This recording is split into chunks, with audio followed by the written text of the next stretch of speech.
Bom, a primeira coisa que nós precisamos entender acerca do batismo é o seguinte: por que é que eu preciso me batizar? O que é que aconteceu na trajetória humana que de repente isso foi incluído aqui no meu relacionamento com Deus? Ora, a gente aprende lá da época do Jardim do Éden que Deus tinha um bom relacionamento com Adão e Eva. E ele criou o homem para ser perfeito, mas o homem decidiu se afastar de Deus. Pelo pecado, eles decidiram se afastar da presença de Deus, trazendo sérias consequências para as nossas vidas. A Bíblia diz para nós que o pecado faz separação entre nós e Deus. Então sabe qual é o risco que nós corremos hoje? Um risco sério é de viver eternamente separados de Deus. É por isso que lá em João 3,16 a Bíblia vai dizer para nós: porque Deus amou o mundo de tal maneira que deu o seu Filho unigênito para todo aquele que nele crê não pereça, mas tenha a vida eterna. Então, quando o homem peca no Jardim do Éden, ele contrai uma dívida enorme para com Deus. Deus havia previamente avisado o homem que se ele pecasse, se ele comesse daquela árvore, a desobediência, esse pecado da desobediência traria a morte. E essa morte, ela é a morte literal, porque o homem não foi criado para morrer, você sabia disso? É a morte espiritual, que é passar a nossa eternidade longe de Cristo Jesus. É por isso que nós precisamos compreender que o amor de Deus manifestado em Jesus Cristo é que fez e faz até hoje com que eu e você possamos ter a vida eterna. Sabe, lá em Romanos 6,23, a palavra de Deus diz para nós que o salário do pecado é a morte. E depois deste pecado do homem, a Bíblia diz para nós que Deus não encontrou nenhum justo sequer na terra. Então todos nós nos tornamos devedores e estávamos condenados a pagar pelo nosso próprio pecado. Como o ser humano estava perdido e todos haviam se tornado igualmente condenados perante Deus, é que Deus cumpriu a promessa de enviar o Salvador, o seu Filho, Jesus Cristo, o unigênito do Pai, aquele que nasceu, que viveu, que pagou um preço e morreu na cruz do Calvário por nós. Ele veio dos céus para nos resgatar. Essa foi a missão que Cristo teve aqui na terra, nos resgatar das mãos do diabo e nos reconciliar com Deus. É isso que está lá em 2 Coríntios, capítulo 5, versículo 17 ao 19, sabia? Ele veio para nos reconciliar com o Pai. Ora, se o pecado me faz separação de Deus, Cristo Jesus vem para trazer esta conciliação, para nos levar de volta para o Pai. É por isso que João vai dizer lá no primeiro capítulo dele que o Verbo se fez carne e habitou entre nós. A palavra de salvação, que é Jesus Cristo, se fez carne e habitou entre nós para transformar esta realidade. Então, a missão de Jesus Cristo aqui foi para trazer paz para mim e para você. Por isso que João 10,10 diz que o diabo ele veio para matar, ele veio para roubar e ele veio para destruir.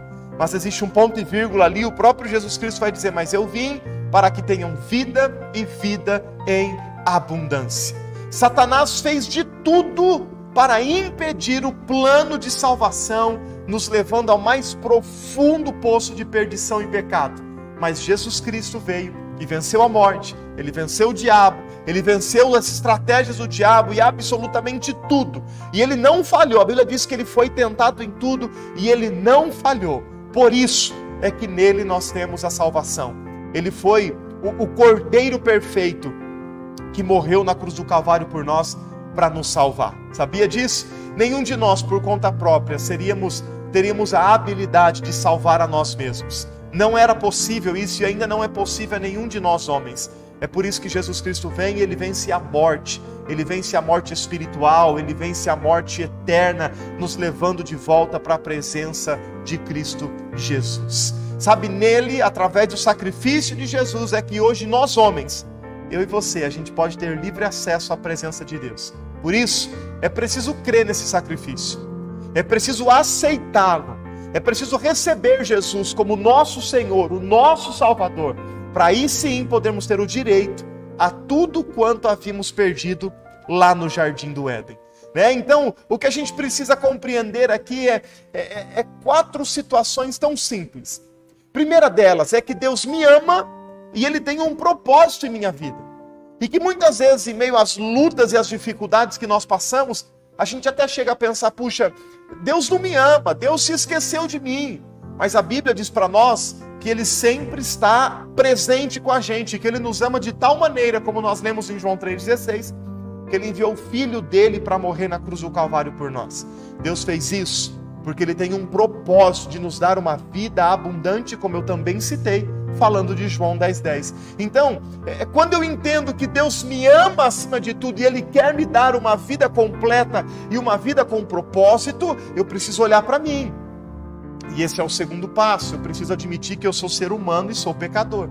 Romanos 3,23, a Bíblia diz para nós que todos nós somos pecadores.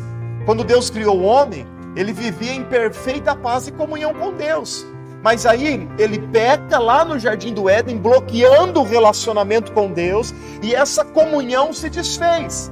Então esse estado de independência de Deus, pela atitude de pecado, de rebelião, de indiferença, é a evidência que a Bíblia chama de pecado.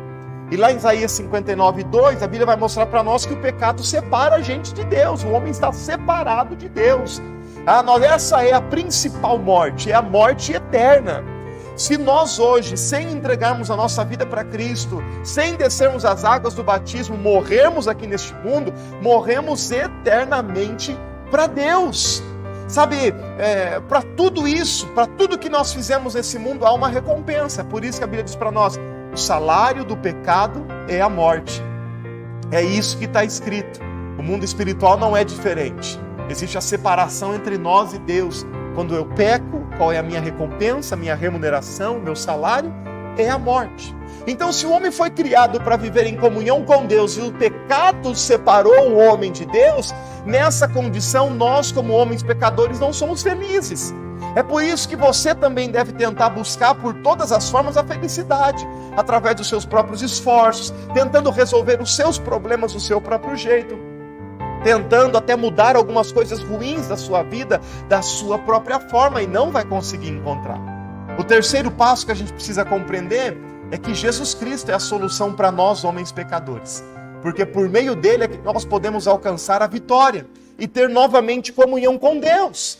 Ele morreu em nosso lugar, como está em Romanos 5:8. Deus demonstrou para nós o quanto Ele nos amou, como a gente falou lá em João 16, que Ele ofereceu o Filho dele em sacrifício por nós, mesmo a gente sendo tão ingrato e mal com Ele mesmo. Só que lá em 1 Coríntios vai dizer que esse Jesus que morreu por nós, Ele ressuscitou dentre os mortos. Lá em João 14,6 diz que Ele é o único caminho. Em 1 Timóteo 2,5 diz que Ele é o único mediador entre nós, homens pecadores, e Deus, o soberano, o santo.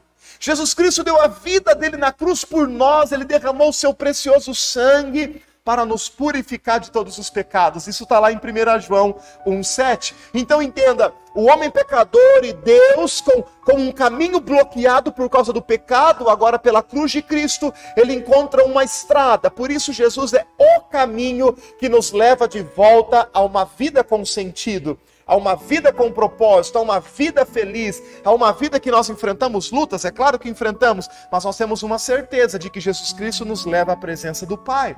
Jesus veio para resolver o problema da separação do homem. Quando ele morre na cruz, ele estava simbolizando a ponte, como eu fiz aqui nesse exemplo, entre os céus e a terra, entre nós pecadores e entre o próprio Deus, para nos levar a ter comunhão com Deus. E aí é que nós pensamos o quarto ponto, é que nós precisamos aceitar esse sacrifício de Jesus. Receber esse Jesus Cristo e dizer o quanto nós reconhecemos que necessitamos dele. E em um ato de fé, o convidarmos para entrar em nossas vidas. Porque só Ele é quem perdoa os nossos pecados e só Ele é quem dá para nós uma vida cheia de vitória. E aí nós podemos nos tornar filhos de Deus.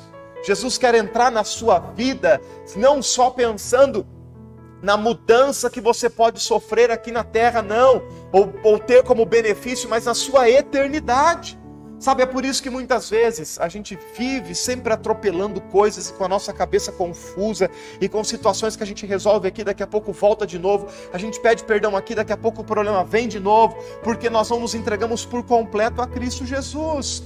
Sabe, é no nosso coração que Ele quer entrar, fazer morada, compartilhar conosco os momentos da nossa vida. E isso acontece por arrependimento e por fé. Lá em Colossenses 1,14 diz que Cristo é o único que pode perdoar os nossos pecados. Então não adianta só intelectualmente eu acreditar, eu crer que Jesus Cristo é o Filho de Deus e que morreu na cruz pelos meus pecados, ou eu ter, quem sabe, uma experiência emocional, um êxtase num culto, sem realmente eu me entregar a Ele e começar a viver uma nova vida nova que Ele criou para mim. É como está lá em 2 Coríntios. Sabe, então, certamente você já aceitou Jesus como seu Senhor e seu Salvador em algum momento da sua vida. E isso é o que começa a fazer uma mudança dentro de nós. Com certeza algumas coisas já começaram a mudar dentro de você desde que você começou a conhecer profundamente o nosso Senhor e Salvador Jesus Cristo.